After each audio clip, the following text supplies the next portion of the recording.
Bonjour à tous, nous voici donc pour continuer ce chapitre ensemble sur les matrices et applications linéaires et on va revenir aujourd'hui sur la notion de rang.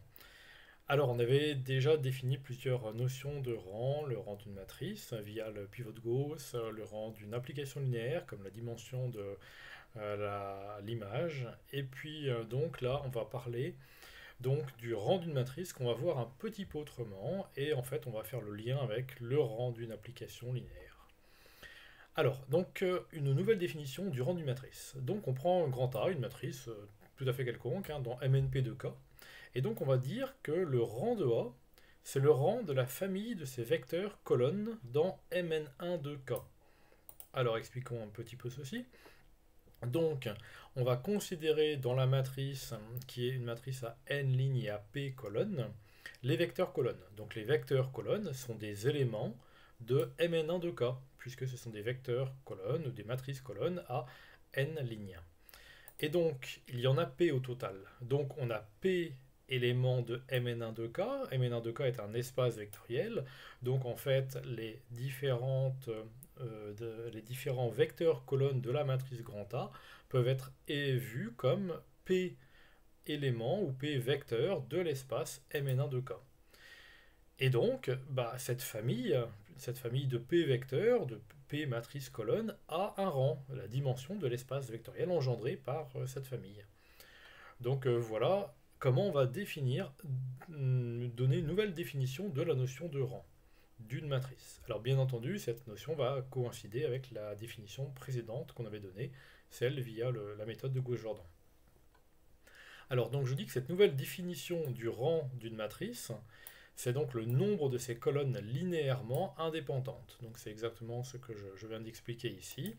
Donc si par exemple vous avez dans une matrice de MNP de K exactement P vecteurs P colonnes linéairement indépendantes, et bien dans ces cas-là, c'est que le rang de la matrice, c'est P. Si dans la matrice, par exemple, le cas d'un endomorphisme, donc on prend la matrice d'un endomorphisme, et bien dans ces cas-là, la matrice, si on est en dimension 3 par exemple, donc c'est une matrice 3-3, on a trois vecteurs colonnes. Si les trois vecteurs colonnes sont linéairement indépendants, et bien dans ces cas-là, le rang de la matrice c'est 3. Mais si par exemple vous vous rendez compte en observant bien que la troisième colonne c'est par exemple deux fois la première moins une fois la deuxième, et bien dans ces cas-là, la famille est liée et le rang c'est pas 3, mais si les deux premiers vecteurs colonnes ne sont pas proportionnels, donc ne sont pas collinéaires, ne sont pas liés, et bien dans ces cas-là, le rang devient 2 par exemple. Alors donc je dis aussi qu'on verra que le rang d'une matrice va être le rang de sa transposée. Et donc on verra donc ainsi que cela coïncidera avec matrice et système linéaire. Alors premier résultat, puisqu'on est dans matrice et application linéaire, on vient de parler du rang d'une matrice, faisons le lien tout de suite avec le rang d'une application linéaire. Alors pas n'importe quelle application linéaire, quand on se donne une matrice grand A de MNP de K, on sait lui associer de façon unique l'application linéaire qu'on avait appelée application linéaire canonique, qui partait donc de Kp dans Kn, plus exactement l'espace des matrices MP1 de K, donc Kp qu'on identifie par bijectivité ou par isomorphisme à l'espace des matrices colonnes AP lignes, et donc à grand X on associe le produit matriciel AX qui est en fait, pour être très rigoureux, une matrice de n lignes, matrice colonne de n lignes. Et bien dans ces cas-là, donc si on se donne une matrice, on peut lui associer une application linéaire canoniquement, et bien le rang de la matrice est égal au rang de l'application linéaire canoniquement associée. Alors on va généraliser un petit peu cette notion-là, cette égalité-là plus tard, mais d'abord démontrons cette égalité. Donc on va prendre, je vais laisser comme ça l'application, on verra un petit peu mieux. Donc le rang de l'application linéaire, qu'est-ce que c'est? C'est la dimension de son image. Donc c'est la dimension de FA. De l'image de FA. La dimension de l'image de FA, c'est l'espace vectoriel engendré par les vecteurs de l'espace d'où on part, donc de K puissance P, ou MP1 de K. Donc prenons une base de K puissance P. Une base de K puissance P, ça va être E1, EP, donc la base canonique de K puissance P. Et donc, appelons la matrice grand A, donc la matrice écrite colonne par colonne, donc colonne 1, colonne 2, etc., colonne P. Eh bien, l'image de f de A, donc le rang de l'application linéaire, donc c'est l'espace vectoriel engendré par les vecteurs colonnes. Enfin, l'espace vectoriel engendré par plutôt la dimension de l'image de l'application linéaire. Donc l'espace vectoriel engendré par les images de cette application linéaire. Donc c'est l'espace vectoriel engendré par l'image du vecteur E1, l'image du vecteur E2, etc., l'image du vecteur EP. Là, donc la famille FA de E1, FA de E2, etc., FA de EP. Ça, c'est l'image de l'application linéaire. Mais FA de E1, bah, justement, c'est la première colonne de la matrice grand A, puisque sur la matrice grand A, on a sur la première colonne l'image du premier vecteur de la base. Et donc là, c'est exactement le vecteur 1. Et puis de même, bon, bah, jusqu'à la dernière colonne, la colonne P. Donc en fait, l'image de l'application linéaire FA, c'est bien l'espace vectoriel engendré par les colonnes C1, CP.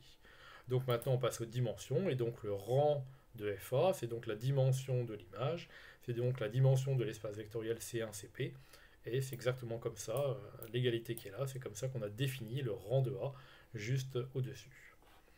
Donc, dans le cas d'une matrice et de son application linéaire canoniquement associée, la notion de rang, c'est la même. Si vous voulez regarder le rang de l'application linéaire, vous regardez le rang de la matrice, et inversement.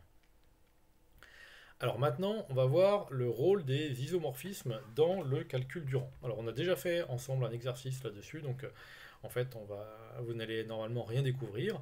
Donc un premier lemme avant d'aboutir à la proposition suivante, lemme très important. Donc on a deux applications linéaires, petit f qui va de grand E vers grand F et petit g qui va de grand F vers grand G. On peut composer bien entendu, on regarde l'application g rond f qui est une application linéaire de grand E vers grand G. Et bien le rang de g rond f est majoré par le minimum entre le rang de G et le rang de F, donc est majoré à la fois par le rang de G et par le rang de F. Mais en plus, si petit f est un isomorphisme, et bien dans ces cas-là, si f est un isomorphisme, le rang de la composée ne dépend pas de f, donc c'est le rang de G. Et de même, si G est un isomorphisme, dans ces cas-là, le rang de la composée ne dépend pas de G, c'est le rang de l'autre application, donc le rang de f. Donc en fait, le résultat ici, c'est que les deux dernières lignes disent que si on compose par un isomorphisme, en fait, on ne modifie pas le rang.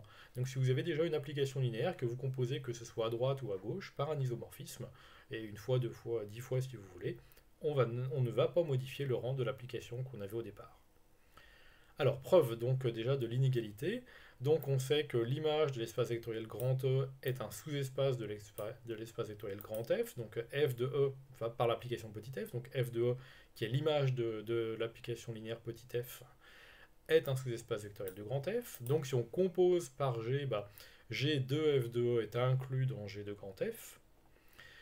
Et donc l'image de G rond F, qui est exactement G rond F de E, est donc incluse dans G de F, mais G de F, c'est exactement l'image de l'application linéaire G. Donc, on a des inclusions d'espace vectoriel, on passe à la dimension, on en déduit donc que la dimension de l'image de G rond F, c'est-à-dire le rang de G rond F, est inférieure ou égale à la dimension de l'image de G, et la dimension de l'image de G, c'est par définition le rang de G. Donc on a bien le rang de G rond F qui est inférieur ou égal au rang de G. La deuxième inégalité est un peu plus subtile, on l'a déjà démontré en exercice, je la reprends. Donc on regarde à nouveau l'image de G rond F comme G de l'image de F, mais G de l'image de F, c'est l'ensemble des images par G des vecteurs de im de F. Donc on applique G que sur im de F. Donc en fait ça revient à appliquer G, appliquer la restriction de G à im de F. Et donc, c'est l'image de la restriction de G à im de F. Donc, si on passe aux dimensions, eh bien, l'image de G rond F, donc sa dimension, c'est le rang de G rond F.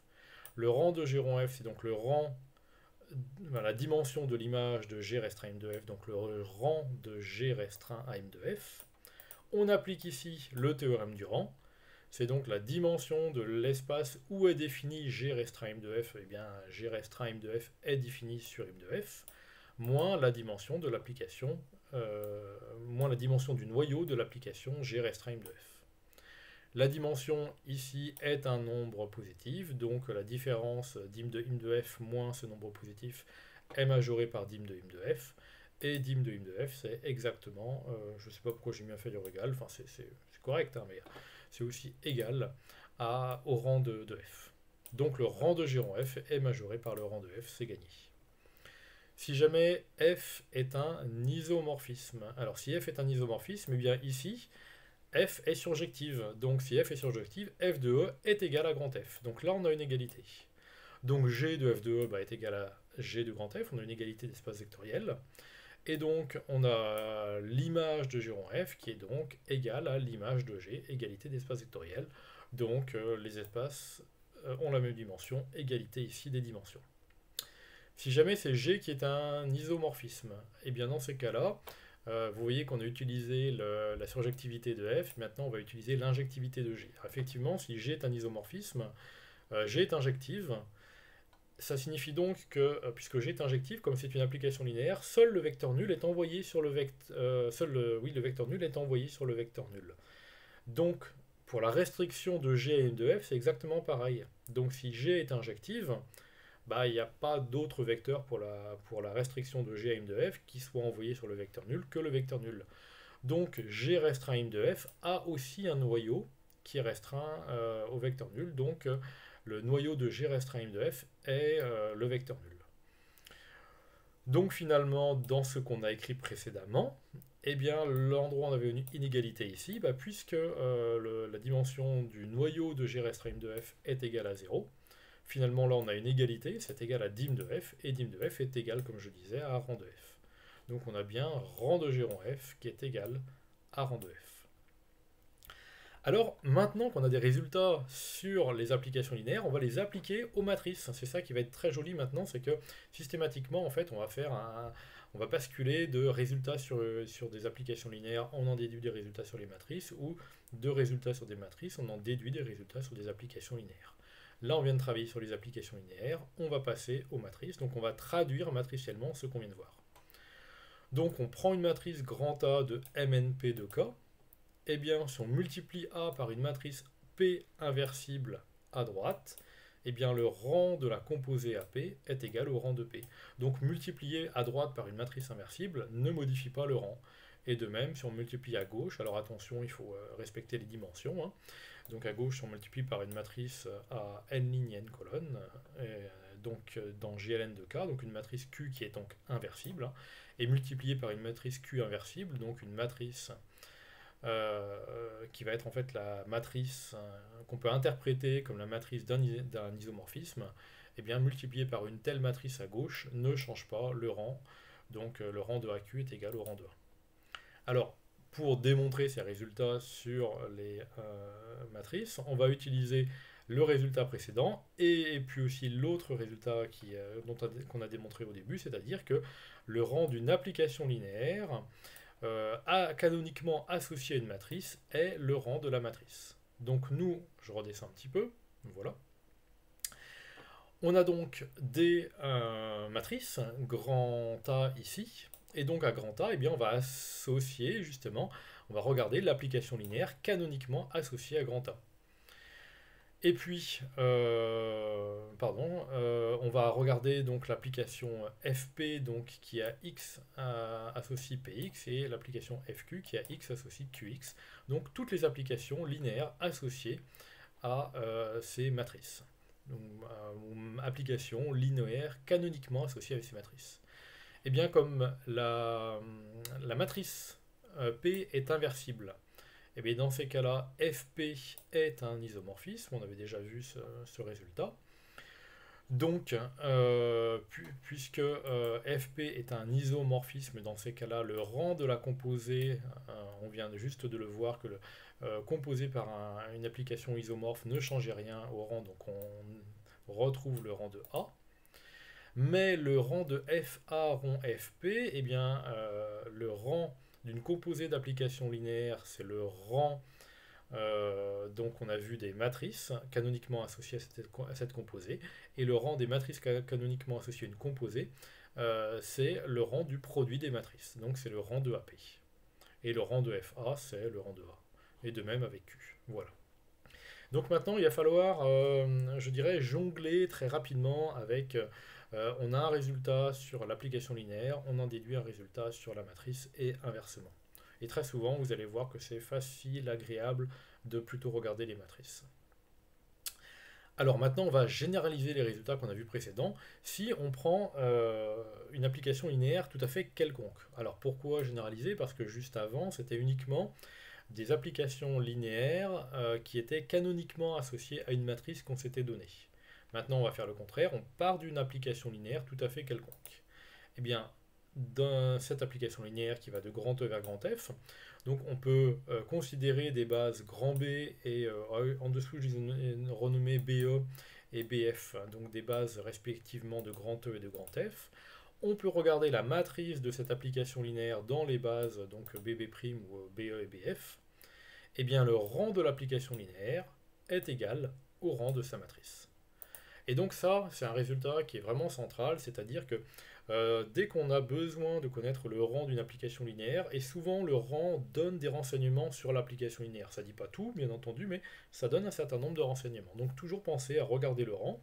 Eh bien, pour regarder le rang, il suffit de regarder le rang d'une matrice de l'application linéaire dans deux bases. Parce que là, en fait, on est en train de dire que les bases, elles sont tout à fait quelconques, donc on peut prendre dans n'importe quelle base. Et donc finalement, c'est un résultat qui va être indépendant des bases. Donc même si on change de base BE et de base BF, on va bien entendu changer la matrice de l'application linéaire, mais il y a quelque chose qui va rester en commun parmi toutes ces matrices, entre autres, c'est le rang de ces matrices, qui est le même, qui est le rang de l'application linéaire. Alors on va démontrer ce résultat-là. Donc on appelle P la dimension de l'espace de départ grand E, comme d'habitude, hein, N la dimension de l'espace d'arrivée grand F. On nomme BE et BF, donc des bases de grand E et de grand F. Et puis on appelle grand M la matrice de l'application linéaire petit f dans les bases BE et BF. Alors l'idée c'est de revenir au résultat précédent. Alors on revient au résultat précédent grâce au schéma qui est en bas ici. Donc l'application linéaire petit f va de grand E vers grand F. Et nous, ce qu'on sait faire, c'est qu'on a des résultats sur les applications canoniquement associées à une matrice. Donc en fait, grâce à deux applications phi BE et phi BF, on va passer respectivement de grand E à k puissance P et de grand F à k puissance N. Et Fm, eh bien vous voyez, Fm, c'est l'application canoniquement associée à la matrice grand M. Donc dans l'ordre, hein, on vient de prendre une application linéaire. À cette application linéaire, sachant qu'on a des bases fixées, on associe une matrice, grand M, et de cette matrice grand M, on peut se dire, bah, il y a une matrice, une application canoniquement linéaire, canoniquement associée à cette matrice.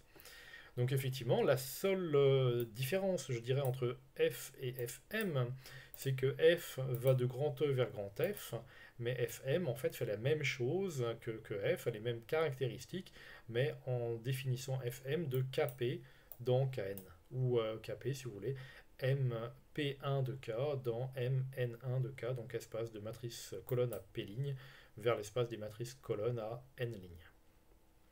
Alors, qu'est-ce que c'est que les applications phi BE et phi BF? Donc, elles nous permettent de passer de grand E à k puissance P en faisant quoi? Tout simplement, phi BE, on se donne la base BE, et donc dès qu'on a un vecteur x dans la base BE, il s'écrit de façon unique comme une combinaison linéaire des vecteurs de la base BE, et donc à cette combinaison linéaire, on associe la matrice colonne, donc M, où les coefficients donc, qui apparaissent dans cette matrice colonne sont exactement les uniques coefficients de la décomposition du vecteur x dans la base BE. De même avec phi BF, hein, où on travaille cette fois-ci de grand F vers k puissance n. Donc ces applications phi BE et phi BF, bien entendu, sont ce que j'écris ici des isomorphismes. L'écriture est unique, donc à une unique écriture, on va associer une unique matrice, et réciproquement, chaque matrice correspond à un unique vecteur. Et qu'est-ce que c'est que l'application Fm? Alors ça, c'est vraiment intéressant, là, ce schéma, par contre. Autant dans le cours précédent, On avait un schéma, il fallait le prendre avec des pincettes, celui-ci pas du tout. On a là ce qu'on appelle un diagramme commutatif, c'est-à-dire que l'application fm donc, nous permet de passer de k puissance p à k puissance n. Et bien, au lieu de passer de k puissance p à k puissance n, directement via fm, on peut passer par grand E, par grand F, et revenir à k puissance n par décomposition. Alors, comment? On part de k puissance p, donc on va vers grand E, donc en composant par phi-1 de b, de BE, pardon. Puis, arrivé dans grand E, on a un vecteur maintenant de E. On va dans grand F, donc qui envoie vers grand F? En composant l'image par F. Donc là, il faut imaginer un petit peu que ici, vous avez un vecteur de k puissance p, vous multipliez, enfin vous composez, vous cherchez son image, vous l'évaluez grâce à l'application phi be-1. Ensuite, on se retrouve avec un vecteur ici, on compose par f, c'est-à-dire qu'on cherche son image par f, on se retrouve avec un vecteur de grand F, et on veut retomber dans k puissance n, donc on compose par phi bf. Donc, et là, on retombe donc sur une matrice colonne à n lignes. Alors, ce qui nous intéresse, c'est le rang de l'application fm. Donc, le rang de fm, puisque fm est cette composée, bien le rang de fm, c'est le rang de la composée. Mais là, puisque phi-bf et phi-be-1 ou phi-be sont des applications, sont des isomorphismes, du coup, composés par ces applications ne change en rien le rang. Donc, le rang de fm, c'est le rang de f. Ou plutôt le rang de f, c'est le rang de fm, mais comme le rang de fm est l'application linéaire canoniquement associée à la matrice M, donc le rang de fm, c'est donc le rang de M, c'est donc le rang de la matrice de petit f dans les bases BE et BF. Donc le rang de la matrice petit f dans les bases BE et BF est donc égal au rang de fm, donc au rang de f. Et c'est démontré. Voilà, ce résultat qui est absolument fondamental. Donc, en résumé, le rang d'une application linéaire, c'est la dimension de l'espace vectoriel image f de E, c'est la dimension de f de E. C'est donc le rang de la famille des images des vecteurs de la base. Donc, on prend une base, on cherche l'image de cette base, donc l'image de cette famille, qui est la famille des images, rappelez-vous. Donc, c'est le rang de cette famille en tant que dimension de l'espace vectoriel engendré par cette famille. Voilà. Donc c'est le rang, comme je vous disais, d'une famille de vecteurs. Alors, d'une famille de vecteurs lignes aussi et d'une vecteur colonne, parce que on va voir, effectivement, j'anticipe un petit peu quand même ici sur le côté ligne. On a travaillé qu'en colonne ici, mais en fait, on va voir que c'est exactement la même chose que le rang de la transposée. Donc qu'on travaille en ligne ou qu'on travaille en colonne, c'est exactement pareil. Voilà, et on verra la prochaine fois les propriétés du rang d'une matrice avec une très belle matrice ici que je vous laisserai découvrir dans une prochaine vidéo. Voilà, au revoir.